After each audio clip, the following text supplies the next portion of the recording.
Hello বন্ধুরা, good morning. আমি Debjani, simple lifestyle with Debjani চ্যানেলে আরও একটি নতুন ভিডিওতে তোমাদের অনেক অনেক স্বাগত। তো গতকাল চলে এসেছি বাড়িতে বাপির কাছে অনেক দিন বাদে।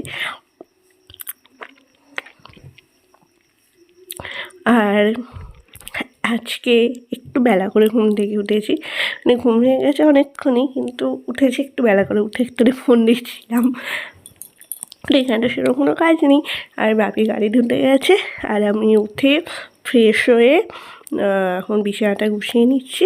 বিছানাটা গুছিয়ে নিয়ে তারপর বাপিকে জিজ্ঞাসা করি, কালকে তো অনেক সবজি এনেছে, তো কী রান্না হয় দেখি। বাপিকে বলবো যে সবজিগুলো আমি কেটে দিচ্ছি, কারণ রান্না তো বাপি করতে দেবে না, বাপি রান্না করে। আমি ইচ্ছা আছে আজকে একটা জিনিস রান্না করার, নয় আজকে ডিম এনেছে, ডিম বেগুন করার, নয় আজকে নয় কালকে, যে কোনো একদিন করবো, এটা করবো আমি রান্নাটা। তো এই যে এরকম আমাদের রান্না কমপ্লিট হয়ে যেত এর আগে যখন আসতাম, কারণ মা তো স্কুল যেত। আমাদের 9:30টার মধ্যে রান্না কমপ্লিট হয়ে খাওয়া দাওয়া হয়ে যেত। আর এই যে দেখুন, আমাদের সাথে কথা বলতে বলতে সমস্ত ঘরটা গুছানো হয়ে গেছে। ঘরটা ঝাঁট দেবো একটু বাদে, তো বাসি ঘরটা ঝাঁট দিয়ে দেবো, দিয়ে আর এই যে এখন দেখো কত সবজি এনেছে কালকে বাপি। মূলো, শিম, গাজর, পেঁয়াজকলি, আরও কত কী। পেঁয়াজকলিটা আজকে আর ভালো লাগছে না, আজকে ওই বাঁধাকপির তরকারি আর অনেক দিনের ডাল আছে, জানো তো। ডাল তো রান্না হয় না আমাদের বাড়ি থেকে, আমি রান্না করে পাঠাই, বাড়িতে তো রান্না হয় না। ডালগুলো ওই না বললাম, ডালে এত কিছু আছে, একটু ভেজ ডাল করবে। ওই বললো ঠিক আছে তাহলে কেটে দে, ওই আমি সবজিগুলো কেটে দিচ্ছি। আর আমার তো বটিতে কাটা অভ্যাস নেই, দেখতে অসুবিধা হচ্ছে, কিন্তু ওই কেটে দিচ্ছি। আর আজকে মায়ের কথা খুব মনে পড়ছে। মায়ের সংসারে মাকে ছাড়া সত্যি সমস্ত কিছুই অসম্পূর্ণ। যেটাই করে সবেতেই খালি মাকে মনে পড়ছে, জানো তো। মানে মায়ের সংসারটা যে কীভাবে আসে। তো চলো, তোমার সাথে কথা বলতে বলে সবজিগুলো কাটা কমপ্লিট। আর এদিকে ওই যে বললাম না, একটা বাড়িতে যদি বউ না থাকে তাহলে সেই বাড়িতে সত্যি সংসারে প্রচুর অসুবিধা হয় গো। মানে যতই বলুক হয় না। এখন আমি বুঝতে পারছি না, আমার বাড়িতে মা নেই। মা থাকলে বিছানার চাদর, ধর মা 1 মাস 10-15 দিনের বেশি কিন্তু একটা বিছানার চাদর রাখতো না। ছোটোবেলা থেকে রেখেছি, তারপর বড় হয়ে তো আমি কেচে দিতাম বেশিরভাগ সময়, মাও কাচতো। তো এই যে এখন আমি বাপি বিছানার চাদরটাকে চেঞ্জ করে দিলাম, আর ওদিকে বাপি রান্না করছে। আমি বিছানার চাদরটা চেঞ্জ করে দিই, তো চেঞ্জ করে দিলাম, কিন্তু বাপি কাজটা কিন্তু আমার দেবে না, বাপি নিজেই কাচবে। এত বলি না আমি কেচে দিচ্ছি, আসলে বাপি কাজটা দেয় না। আসলে বরাবরই বিয়ের পর থেকে মা থাকাকালীনও আমি সেরকম কোনো কাজ আমার করতে দেয়নি। বিয়ের পর দেবে মেয়েরা এলে একটা বাপের বাড়িতে আলাদাই একটা থাকে।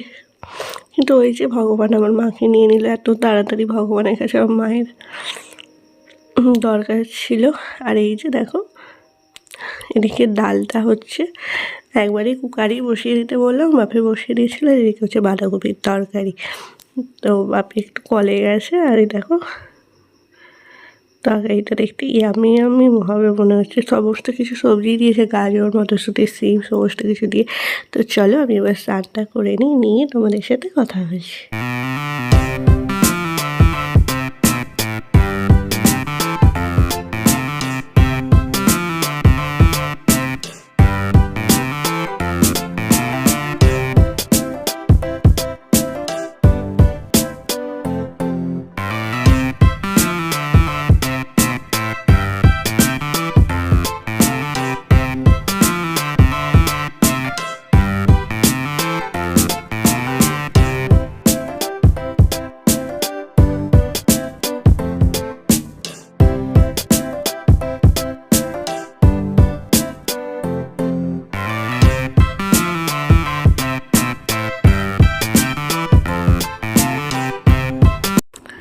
তো এই যে আজকে আমাদের দুপুরবেলা খাবার মেনু, মূলো ভাজা, বাঁধাকপির তরকারি আর ভেজ ডাল, আর ভাত তো থাকবেই। এই যে, তো চলো খেয়ে নিই। আর বাপি কাজে যাবে।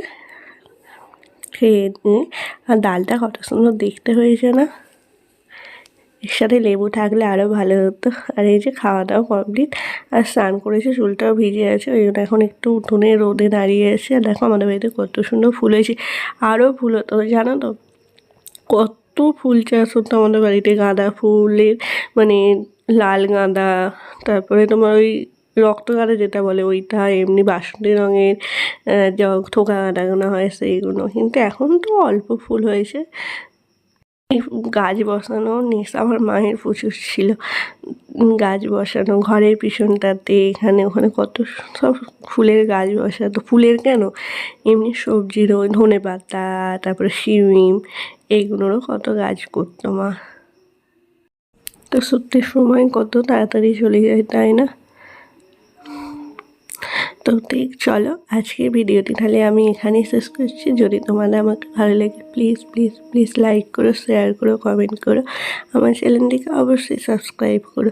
আর এইভাবেই আমার পাশে থেকো। আবারও দেখা হবে তোমাদের সাথে নতুন কোনো ভিডিওতে। ততক্ষণ টাটা, বাই।